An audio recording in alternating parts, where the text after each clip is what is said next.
Good morning, guys, and welcome back to my channel. So today we have a blind buy first impression perfume haul. So I'm super excited. I haven't opened these from their cellophane. Most of them are new to me. I've only smelled a couple of them before. One of them I did cheat and open yesterday because it came from a different company, but most of them are going to be first impressions with you today. I'm super excited, and all of them are fairly affordable. There's only one that is like out of that affordability range. So yeah, I'm really excited. If this is your first time on my channel, thank you so much for stopping by. My name is Alithia, and on this channel we do talk a lot about perfume, so if that's something that you enjoy, I would love if you would consider heading on down and hitting the subscribe button. Also, feel free to head on over and follow me on Instagram. And with that out of the way, let's get started with these fragrances. Alright guys, so good morning. I hope everybody's having a really good day. I'm just finishing my coffee here, and yeah, we've got a really fun blind buy perfume haul. So as you can see, I have quite a few perfume boxes. I'll give you a better look at what we all have here, and all of them are blind except for one I have smelled before, and the other one I cheated and opened yesterday because it came from a different place, and then my other shipment came in later in the day. So I'm really excited to open these up and try them with you guys. We've got a couple celebrity scents, a couple of more designer scents, I think one niche. And then, yeah, so there's quite a good selection, and hopefully we find something in here that we like. Most of them were less than like $30 or $40, which is pretty good. Okay, so as you can see here, we've got 1, 2, 3, 4, 5, 6, 7 boxes of perfume. Why don't we start out with the one that I cheated on and opened yesterday because I got it from Sephora?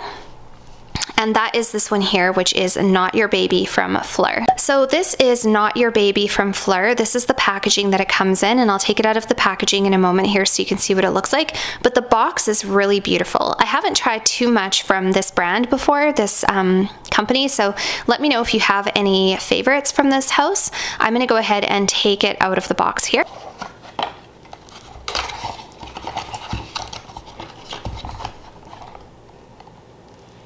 Alright, so this is what the perfume looks like just itself. It's a really cute bottle. I like that it's very minimal looking. Also, the cap is kind of like a ceramic material, and it's also magnetized. So it's just it's actually a very heavy magnetized cap, and I kind of cheated. I opened this one yesterday, you guys, because I got it from Sephora before I got the rest of my shipment, and I sprayed this one. I was super excited. This one was actually recommended to me by a subscriber, I think in the comments. And she said that it smelled very similar to Jo Malone Mimosa and Cardamom. And so I went and looked at the notes, and when I saw what the notes were, I thought this is going to be beautiful, and I was really excited to try it because, as you guys know, if you watch my channel, I'm a huge fan of Jo Malone Mimosa and Cardamom. And yeah, so this smells very similar to Mimosa and Cardamom. It's very beautiful. The time that it smells the most like Mimosa and Cardamom is when you first spray it. You definitely do get basically Mimosa and Cardamom, but not as sharp. If Jo Malone's, I'm just gonna call it Mimosa so I don't have to keep saying that over and over, but if Jo Malone's Mimosa is at all too sharp or too harsh or too green or anything like that for you, this is a little bit softer and a little bit lighter and more powdery. And this one also smells like it has like a powdery, almost a lactonic vanilla quality to it. So I sprayed this on paper, and I also wore this yesterday just so I could see what it would do on my skin. And I'll tell you, when I first sprayed it, I loved it. I thought it was so beautiful. I really liked it. So this opens with cardamom and bergamot. In the middle you have mimosa and violet, and in the base you have vanilla, sandalwood, and tonka bean. So I really like it in the opening. After it starts to dry down, probably about 5 or 10 minutes later, it does start to actually rub my nose the wrong way and make me feel a little bit sick. I'm not sure why. It's almost like I pick up on like a milky note in here that just kind of turns my stomach a little bit. It does something bad for my nose that I don't really enjoy. So after this dries down, I was surprised, by the way, first of all, for how long this lasted. This lasts for a long time, like I would say probably 6 to 7 hours. I was still getting whiffs of this coming off of my skin, like quite strongly, and I only sprayed a few sprays. And after this dries down completely, you know what it reminds me of a lot is actually Prada candy. Tell me if you have noticed the same thing. So the opening is mimosa and cardamom. The middle starts to become a little bit more floral, almost kind of green, and earthy in a sense, and then very creamy, and then it becomes lactonic and milky to my nose. And then the deep, deep dry down reminds me a little bit of Prada Candy. So to me, Fleur Not Your Baby is like Jo Malone, Mimosa and Cardamom, and Prada Candy met and had a baby. And this is what it smells like. It's very, very pleasant. It's very beautiful. It's powdery. I think a lot of people would really, really like it. Personally, for me, there's just something about it that I don't love, but that doesn't mean that other people won't love it. So if you like Jo Malone Mimosa and Cardamom, if you like creamy, milky, kind of sandalwoody fragrances, vanilla fragrances, powdery fragrances, then you would probably really like this one. So that is my thoughts on the Fleur Not Your Baby. Okay, so now let's get into the perfumes that have not been opened. They literally still have cellophane on them, you guys. I'm really excited. And this one is from Hugo Boss, and this is Deep Red. So you guys, I have heard so many good things about this perfume. If you look on Fragrantica, a lot of people say this is really underrated and a really great cheapie from, I think this came out in like the 90s or something like that. I don't have all of the notes memorized, but yeah, let's go ahead and take the cellophane off and let's give it a sniff and see what we think. So I'm super excited because I don't do a lot of blind sniffing on this channel. I don't do a lot of like blind buy first impressions. I usually have smelled them before and then I come back. So this is like super fun for me.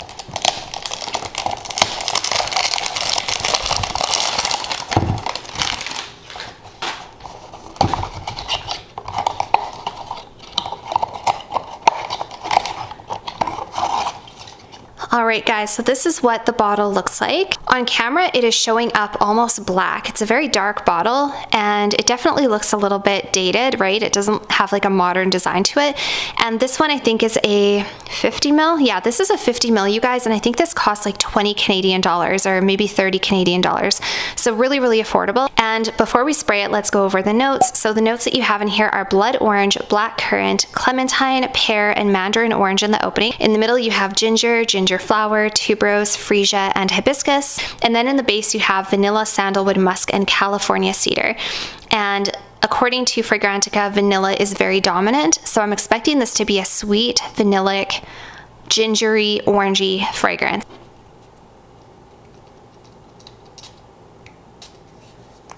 Okay, Hugo Boss Deep Red, how will you be? Okay. All right. So my first impression was that it smelled a little more masculine than I was expecting. And yeah, definitely a little bit dated, like something I've smelled before. It doesn't smell like something that just came out. It doesn't smell very modern. It's really not bad. It definitely has like a sexiness to it. And you know, it smells red. That sounds like cliche and silly to say, but it does smell kind of red. Maybe it's because of that blood orange in there. All right. So my first impression of this one, and you guys, I will come back and do an updated video for you guys and let you know my thoughts on it after I've had it for a couple of weeks or whatever, and if I have a chance to wear it and all that kind of stuff. It's not bad. A little bit masculine smelling. Not super, super sweet. The ginger is actually pretty downplayed. It's not like a spicy ginger. It's not like the Twilly fragrance that just came out, that new ginger one that just came out that's like very, very gingery. It's not like that. I was expecting this to be a lot more gingery. It's a little bit softer and more creamy. It's actually not bad. So this one I'm kind of looking forward to trying on skin, and we'll see how it goes. It's not like I can't say it's like an absolute love at first sniff. I would give this one, just my first impression, I would give this one like maybe a 5 out of 10. If 10 is best perfume ever, totally in love, and 0 is I absolutely hate it, I would give this one a 5. All right, so the next one, you guys, is one that I actually already had in my collection once before. I had this about a year and a half ago, and I did end up decluttering it, but I wanted to revisit it because I have heard so many people talking about this lately. I've seen so many good reviews on it, and it just really piqued my interest again, and I just wanted to smell it again. And unfortunately, I don't live near any stores that have this, so if I wanted to try it out again, I did have to buy a bottle and bring it back. So this is the only one out of this collection today that was not blind. So yeah, let's go ahead and take this out of the package and let's revisit Zadig and Voltaire. This is her.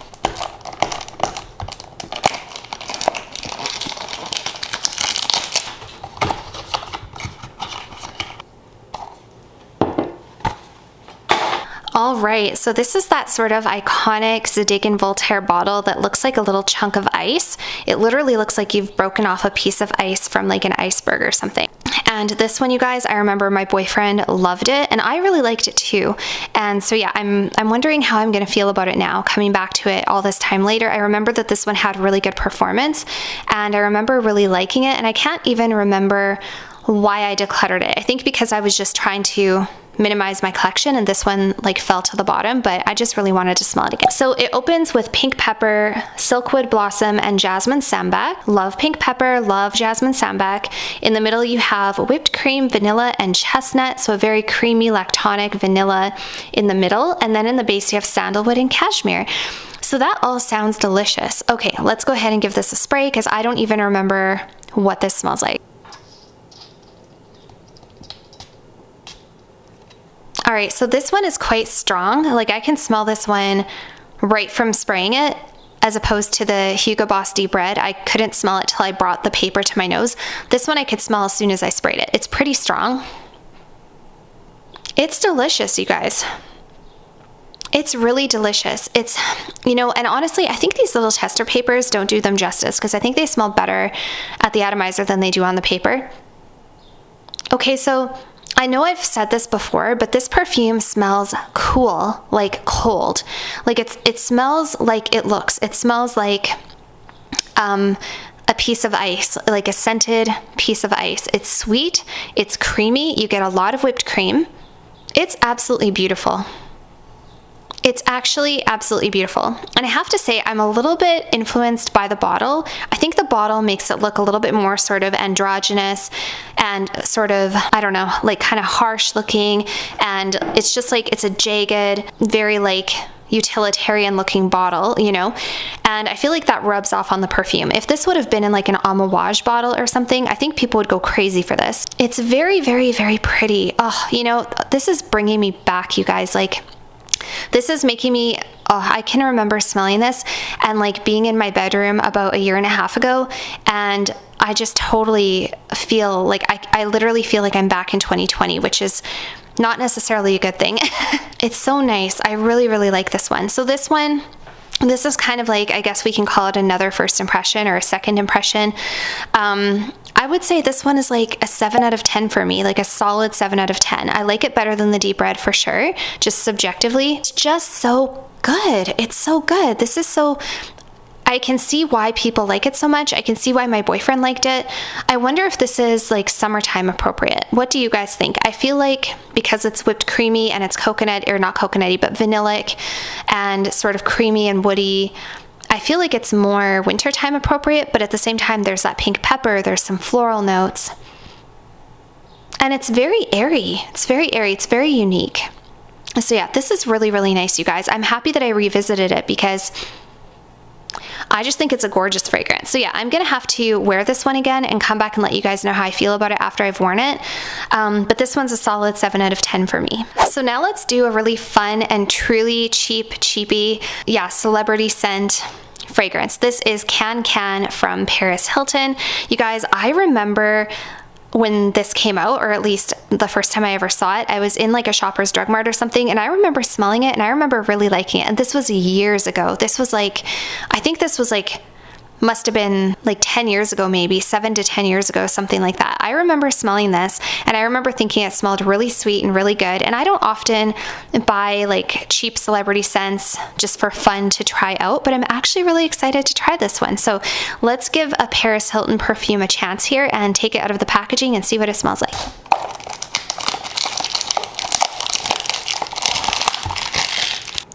Oh my gosh, smallest bottle ever.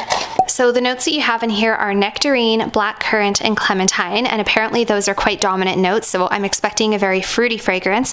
In the middle you have wild orchid. I love orchid in perfumes. And we also have orange blossom. So orange blossom, super sweet and like kind of feminine and flirty, delicious smelling note. And then in the base you have amber, musk, and woody notes. So I'm so excited to give this a spray, you guys, because I haven't smelled this in years.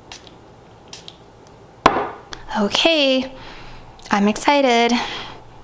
Oh my goodness, you guys. Oh my gosh, this takes me back. This smells like such a celebrity scent. Oh my goodness, wow. Oh, it's good. You guys, celebrity perfumes are not the same these days as they used to be, I swear. Like, this smells like something that like Ariana Grande or Nicki Minaj would try to make, but can only be made by Paris Hilton. Wow. This takes me back to being in like my mid-20s, early 20s, and going into the drugstore and smelling all the celebrity perfumes. I like this, actually. I like this, you guys. Oh, it's so nostalgic. Oh my gosh. Highly recommend, you guys. If you're looking, I'm laughing because like I'm highly recommending literally a $10 fragrance.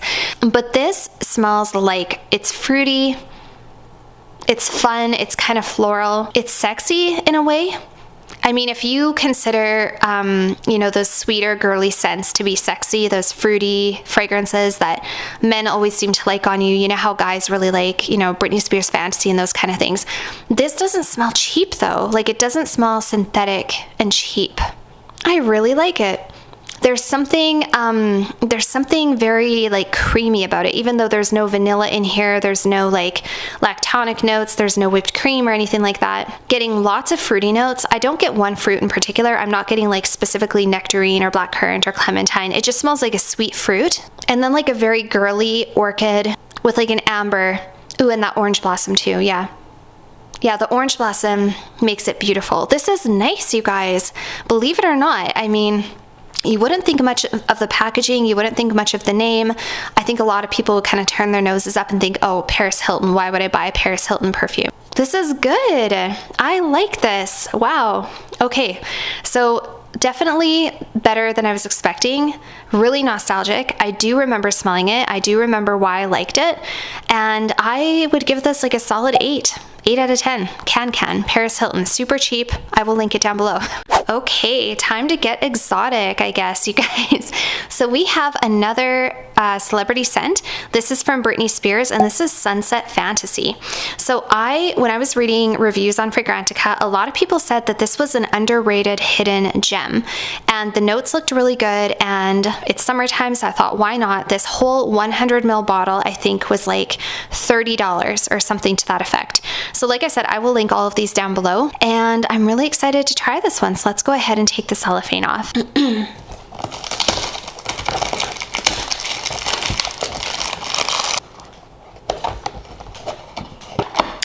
You never know, this might be a Britney Spears that I really like. Ooh. Cute bottle. So this is the cutest bottle ever, you guys. It's kind of like an ombre pink and then orange, and then it goes into a yellow. And this is a huge bottle, and it was only $30 or somewhere around there. So the notes that you have in here are Italian mandarin, apple, and blood grapefruit. In the middle you have peach, raspberry leaf, and orange blossom. Love orange blossom. Not a huge fan of peach, but we'll see how it plays in here. And then in the base you have milk mousse, vanilla, amber, sandalwood. All of that together sounds really, really good. There is no coconut listed, which is interesting. Sunset Fantasy, just the name, I thought that this would be a coconutty, beachy fragrance. But you guys, literally, if you look on Fragrantica, so many people say this is such an underrated gem. So I'm super excited to try this. Apparently, the most dominant notes are the milk mousse, the vanilla, and then like the raspberry and peach. So yeah, let's go ahead and give this one a spray.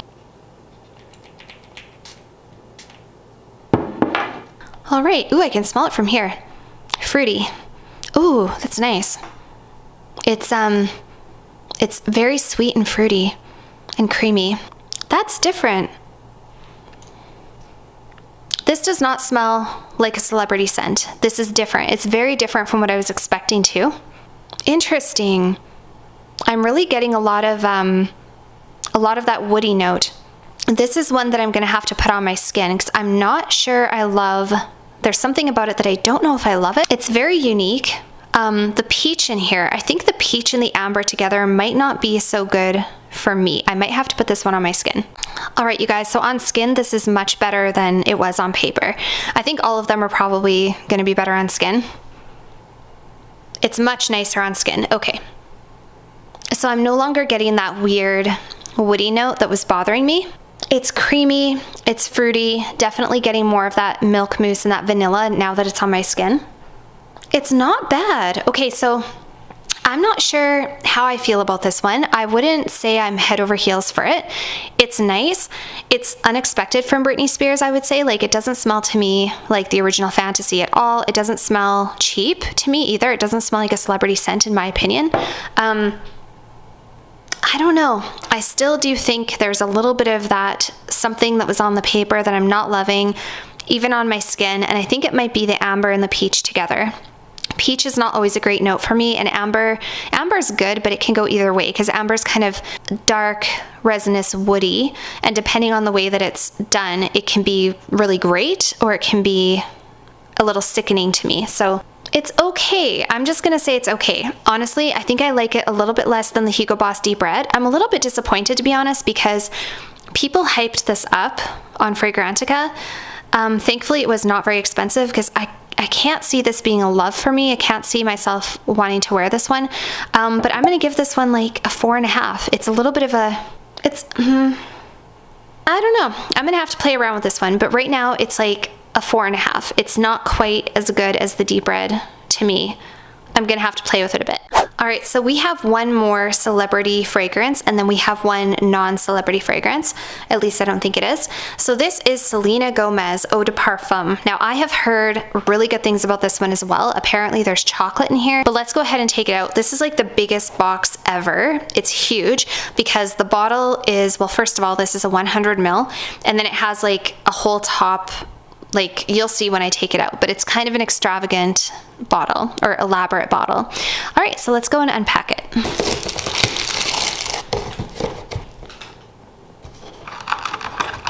Wow, this is quite the bottle. Interesting. So it has like lips at the top and that's what it looks like. All right, so this is like the hugest bottle ever. Doesn't even fit on screen. Okay, so let's find the notes for this. All right, so the notes that you have in the Selena Gomez fragrance are pineapple, raspberry, peach, and orange in the opening. In the middle, you have blackberry, freesia, and musk. And in the base, you have dark chocolate, vanilla, coconut, and amber. So sounds like unique, and honestly I can't imagine what it would smell like. That's interesting. Pineapple, raspberry, blackberry, vanilla, chocolate. It could be a whole terrible mishmash or it could be really, really good. So let's go ahead and give it a spray. Ooh, it was leaking. It was leaking. So I can kind of smell it already. Yeah, it was leaking quite a bit, but that's okay. Let's go ahead and give it a spray. Okay, I don't know how I feel about that one. Okay, so this is different than I was expecting it to be for some reason. I don't know why, but I was expecting it to be like sweeter and lighter and more chocolate, and it definitely is a dark chocolate. It's not like a milky sweet chocolate. It smells purple, which might be a little bit biased because the bottle is purple, but I'm definitely getting like the blackberry, raspberry, dark chocolate. It almost smells to me like a raspberry chocolate like you would get from one of those Christmas chocolate packs, you know, like the chocolate covered with the raspberry, like the raspberry stuff on the inside. Yeah, it literally smells like raspberry and pineapple dipped in dark chocolate, but it's very sweet. It's very potent. I think it's too strong and too like fruity for me or something. It's okay. It's okay. I don't really like this one very much. I like the Britney Spears Sunset Fantasy actually a little bit more than this one. The Sunset Fantasy, by the way, on my skin is now becoming very warm and smelling a lot nicer, and it smells more like the sun is literally setting on my skin, and it's not bad. I still don't love it, but this one, I don't care for this one all that much. It smells too purple for me. It's like a purple chocolate dipped in, or a purple fruit dipped in dark chocolate. It's almost like grape soda or something. Yeah, it's not good for me. There's something about it I don't like. This one was a bit of a fail for me personally. That doesn't mean that you might not like it. The bottle's kind of cute and it smells very strong. It's a very strong perfume. So I feel like the performance would probably be okay, but I don't care for this one. So yeah, that's the Selena Gomez. I would give this one personally, like just from my own subjective point of view, I would give it like, yeah, I would give this one a 3. I'm not loving it. The Britney Spears one is nicer. Still don't love the Britney Spears one, but this one gets a 3. Okay, so now for our last one, you guys. This is not a celebrity scent, I don't think. I don't know who Gale Hayman is, so my apologies. If she is a celebrity, I don't know. This is called Delicious Cotton Candy, and I heard Shanna J talk about this one. So if you guys haven't seen her channel, I absolutely love her channel. She does a ton of cheapie perfume hauls, and she always finds like these amazing hidden gems. And she was talking about this one, and she said it was very, very similar to Aquilina Pink Sugar. So I'll link her channel down below as well. Forgive me if I'm wrong. I'm pretty sure it was her that I heard talking about this one. And as you guys know, I'm not a huge fan of Aquilina Pink Sugar. I like it, but I just can't bring myself to wear it anymore. I've worn it too much. It just is too, it's too heavy for me and strong and too sweet. And there's just something about it that is just too, like, I don't know. I've just been there, done that. I think I wore through like 2 bottles of it back in the day, and I just can't bring myself to wear it anymore. So this is supposed to be very similar, but it is a little bit different. The notes are a little bit different. So I wanted to give it a shot because I thought, you know, if it has the performance and that addictive quality that so many people love about Pink Sugar, then maybe it'll be a good one.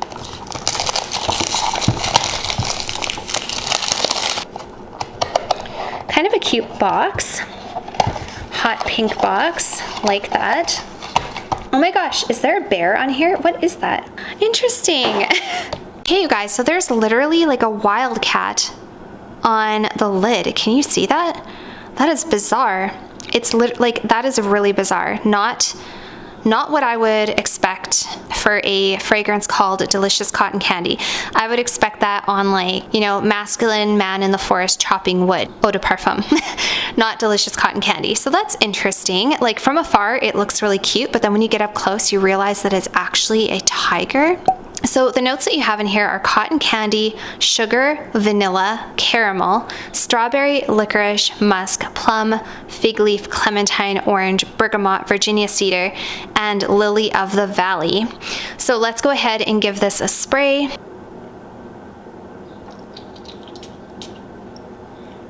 Ooh, it just leaked all over my finger. Do you see that? Oh no, I'll be right back. All right, so that was a little bit of a disaster. I don't know what happened when I sprayed it. It just like squirted everywhere and got all over my hand. I don't know how that happened. Okay, so I can definitely smell it, and it definitely smells like pink sugar. If I didn't know what I was smelling, I would say this was pink sugar.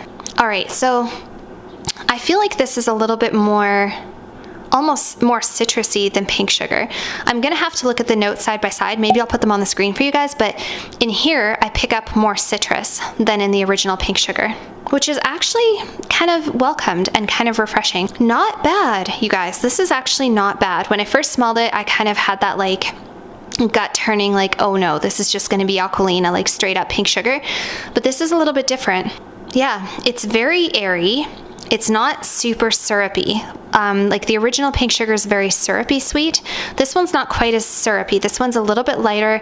Like I said, I get a little bit more of like a citrusy fresh quality with this one. This one is worth playing around with and trying, provided the atomizer does not continue to like explode. All right guys, so just excuse the coffee maker in the background if you can hear it. I just sprayed this on my skin. I went to make a coffee while I waited for this to dry down so that I could kind of see how it's gonna behave and stuff on my skin.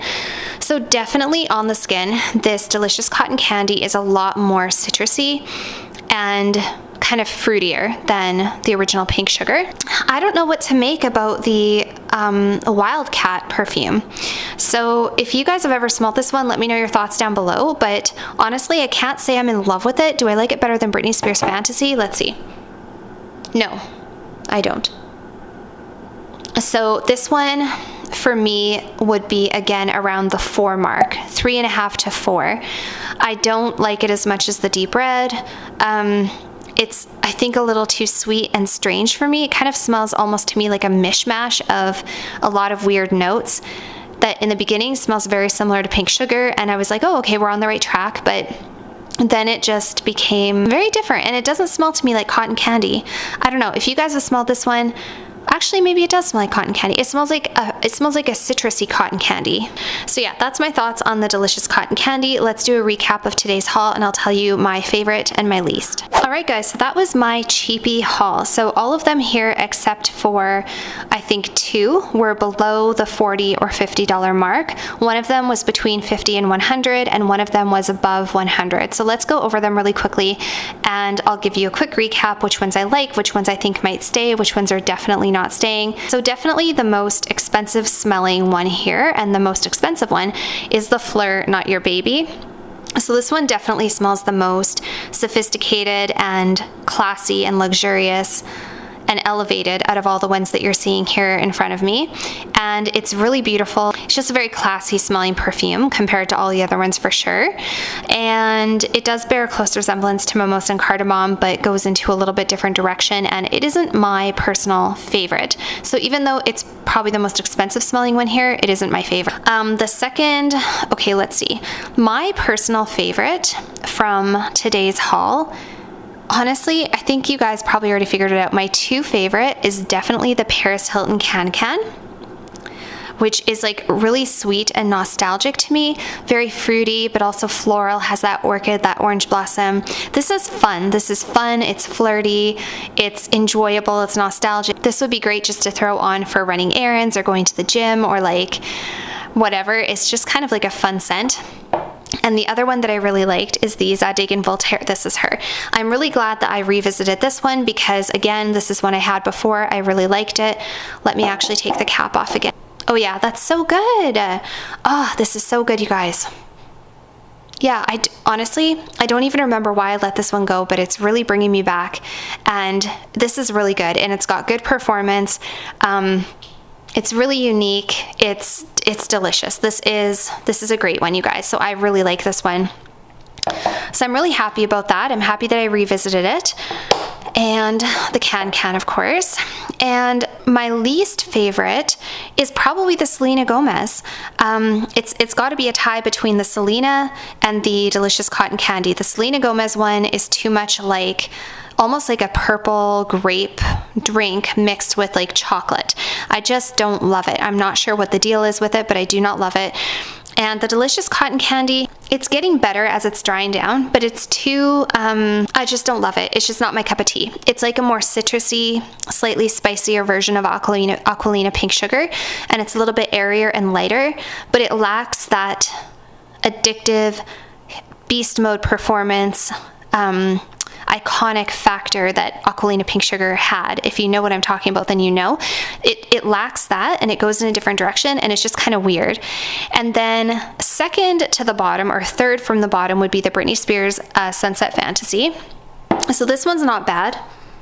The more it dries on my skin, the more it becomes fairly enjoyable. It does smell sort of like summery, sunsetty, beachy, but with a peach and amber and whipped cream twist. It's good. It's not coconutty. It smells like it's going to have decent longevity. It's pretty strong still. It's okay. It's okay. I don't hate it, but I don't really love it. So this one, like I said, is probably about a 3.5 or 4 for me on the scale. And then smack dab right in the middle is the Hugo Boss. So this is the deep red from Hugo Boss, and let's take the cap off of here again just to refresh my nose. It's good. It's good, but it's not wowing me, and it's definitely giving me 90s vibes. And it smells a little bit unisex too. Let me know if you guys found that. If you've smelled this one, did you find it to have like unisex vibes, or did you think it was very feminine? Actually, I haven't put this one on my skin yet, so that'll be interesting. I'll play around with it. I'm not going to cancel it right now. I think it might be good for like a night out or something. But right now for me, it's neither love nor hate. It's right in the middle. It's a 5. So all in all, a fairly successful haul. The ones that are going to be staying that I'm going to play with are the Paris Hilton, the Zadig and Voltaire, and the Hugo Deep Red. This one is going to be going back. I'm not happy with that one. And then these 3, I guess I will probably end up finding new homes for.